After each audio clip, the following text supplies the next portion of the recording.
Mummy जी कहाँ हैं आप? रूबी ने रसोई से लगभग चीखते हुए अपनी सास गौतमी जी को आवाज लगाते हुए कहा। क्या हुआ बहू, क्यों चिल्ला रही हो? गौतमी जी अपने हाथ का काम छोड़ छाड़ कर दौड़ती भागती आई, जो छत पर से सूखे हुए कपड़े उतार रही थी। मम्मी जी, आज दूध के भगोने में से दूध कम है, कहाँ गया दूध? रूबी ने चीखते हुए गौतमी जी की ओर खा जाने वाली नजरों से देखते हुए पूछा। बहू वो रूबी के चीखने के अंदाज से आगे के शब्द गौतमी जी के मुंह में ही फंसकर रह गए। वो कुछ बोल ही नहीं पाई। ये क्या वो लगा रखा है? बोलने में भी आफत आ रही है। जरूर आपने ही गुलछर्रे उड़ाए होंगे। सोचा होगा कि बहू तो ऑफिस चली ही जाती है, पीछे से मैं कुछ भी करूं। रूबी ने सास बहू के रिश्ते की मर्यादा की सारी हदें पार करते हुए फिर से चिल्लाकर कहा। बहू, इतना क्यों चिल्ला रही हो? वो तुम्हारी सास है, और फिर बात ऐसी है कि तुम्हारी सास ने गुलछर्रे नहीं उड़ाए हैं। उसने तो थोड़ा सा दूध मुझे मेरे मांगने पर दे दिया था। अपनी बहू रूबी की चिल्लाने की आवाज सुनकर उसके ससुर मोहन जी ने अपने कमरे से बाहर आकर बहुत धीमे स्वर में कहा। लेकिन क्यों पापा जी, जब मालूम है कि ये दूध बच्चों और तरुण के लिए है, तब भी आप लोग उस पर अपनी लार टपकाते रहते हैं, पैर कब्र में लटकते हैं। फिर भी शौकीनी में कोई भी कमी नहीं। कल फल मुझसे बिना पूछे खा पी लिए गए, और आज दूध। पता नहीं हमारे पीछे और कौन कौन से शौक पूरे किए जाते होंगे। रूबी ने तमतमाकर अपने ससुर से बेशर्मी के साथ बात करते हुए कहा। बहू, शौक नहीं, मजबूरी है, वरना तो दूध दही और फल अपनी जवानी के दिनों में इतने ज्यादा खाए हैं कि अब कोई शौक बचा ही नहीं। मोहन जी ने रूबी से शांत रहने के लिए कहा। अच्छा पापा जी, भला मैं भी तो सुनूं कि क्या मजबूरी है जो बच्चों के मुंह से दूध और फल छीन छीन कर खाए जाते हैं। अभी से ये हाल है आपके, आगे पता नहीं क्या होगा। रूबी चुप रहने का नाम ही नहीं ले रही थी। बहू, बुढ़ापे का शरीर है, रोटी दांतों से जल्दी नहीं कटती। 2 रोटी दूध में डालकर खा लेता हूँ तो रोटी मुलायम भी हो जाती है और हजम भी जल्दी हो जाती है।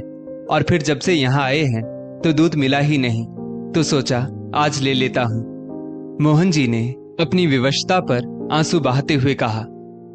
बहू, इसमें तुम्हारे पापा जी की कोई भी गलती नहीं है। मैंने ही आग्रह करके उनको जबरदस्ती दूध दे दिया था। वो तो मना ही कर रहे थे, इसलिए जो कुछ भी कहना है मुझसे कह लो, उनसे कुछ भी मत कहो। मैं तुम्हारे आगे हाथ जोड़ती हूँ। गौतमी जी ने अपने दोनों हाथ जोड़कर अपनी बेबसी पर आंसू बहाते हुए कहा।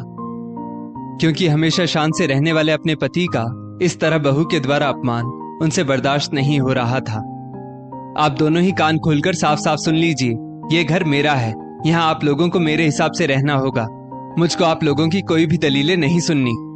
रूबी ने झल्लाते हुए कहा और पैर पटकते हुए अपने कमरे में चली गई। देखा गौतमी, मैं कह रहा था तुमसे कि मत चलो बेटे बहू के पास, लेकिन तुमने हमारी एक नहीं मानी। देख लिया अपनी जिद का परिणाम, अब भुगतो।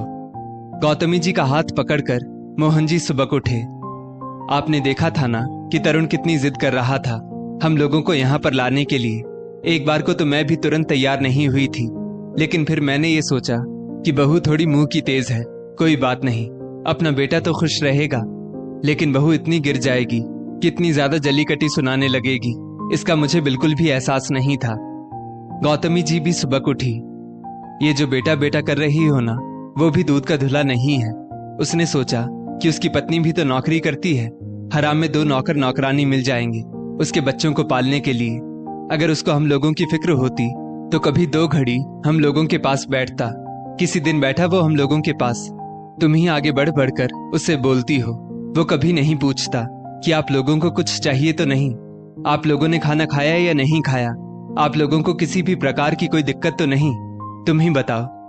मोहन जी ने गौतमी जी का चेहरा निहारते हुए पूछा, और गौतमी जी ने बिना कुछ कहे ना की मुद्रा में सिर हिला दिया।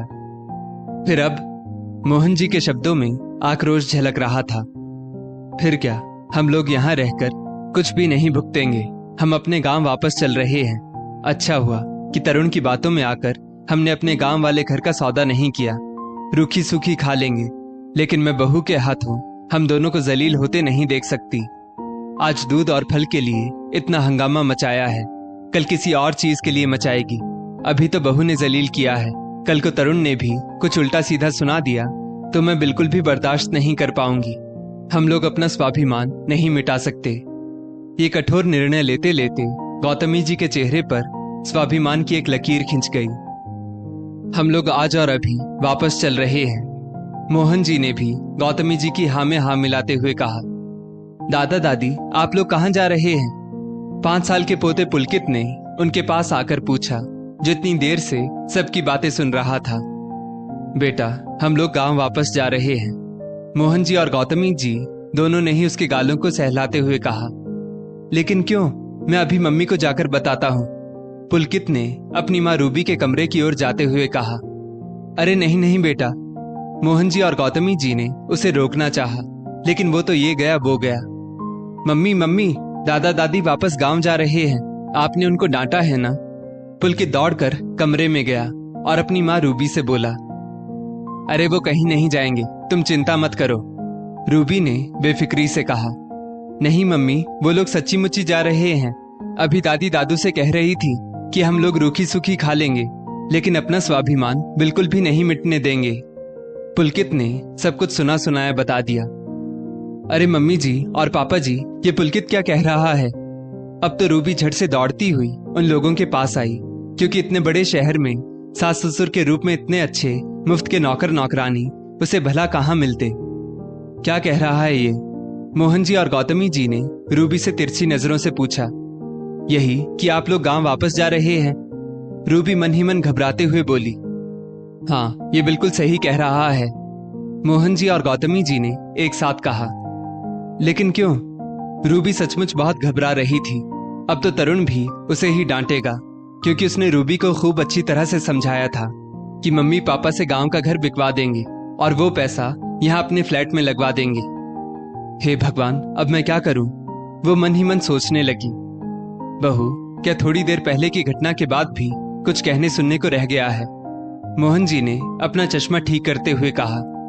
हाँ बहू, और एक बात और कान खोलकर सुन लो। वो जमाना बीत गया जब माँ बाप बच्चों की जाति को मुंह सिलकर चुपचाप सहन करते रहते थे, लेकिन अब हम अपने स्वाभिमान से समझौता नहीं करेंगे। हम लोग आज ही वापस जा रहे हैं। तुम्हारे जैसी औलादों को सबक जरूर मिलना चाहिए। गौतमी जी ने झट से अपना सूटकेस उठा लिया। प्लीज मम्मी जी, तरुण को तो आ जाने दीजिए, वो तो टूर पर गया है, और फिर वो अगर कुछ पूछेगा तो मैं क्या बताऊंगी? अब तो रूबी रोने का नाटक करने लगी। बहू, ये तुम्हारी दिक्कत है, तुम जानो कि तुम कैसे उसको समझाती हो। हम लोगों ने कोई ठेका नहीं ले रखा, और ये घड़ियाली आंसू किसी और वक्त के लिए बचा कर रखो। आज गौतमी जी लग ही नहीं रही थी कि वो पहले वाली सीधी सादी गौतमी है, जो बच्चों के मुंह में सब कुछ करने के लिए तैयार रहती थी। आज पति के अपमान ने उनके अंदर एक ज्वाला सी धक्का दी थी। प्लीज मम्मी, प्लीज पापा, इन बच्चों का ही ख्याल रख लीजिए। मैं लोगों को आपके सहारे छोड़कर एकदम निश्चिंत हो जाती हूँ। रूबी ने गौतमी जी के हाथ से सूटकेस लेना चाहा। इन्हीं बच्चों की खातिर तो हम लोग यहाँ चले आए थे, लेकिन अब नहीं। तुमने अपने आचरण से बहुत कुछ सुना दिया, और आज की घटना ने हमें भविष्य के घातक परिणाम से रूबरू भी करवा दिया है। इतना कहकर मोहन जी और गौतमी जी अपने स्वाभिमान की रक्षा करते हुए घर से बाहर निकल लिए। रूबी के पास अब कोई भी चारा नहीं बचा था। वो विवश खड़ी खड़ी उन दोनों को बाहर जाता हुआ देखती रही। दोस्तों, इस स्टोरी को लेकर आपकी क्या राय है? नीचे कमेंट करके जरूर बताइएगा, और ऐसी ही और भी बेहतरीन वीडियोस के लिए हमारा पेज जरूर फॉलो करें। धन्यवाद।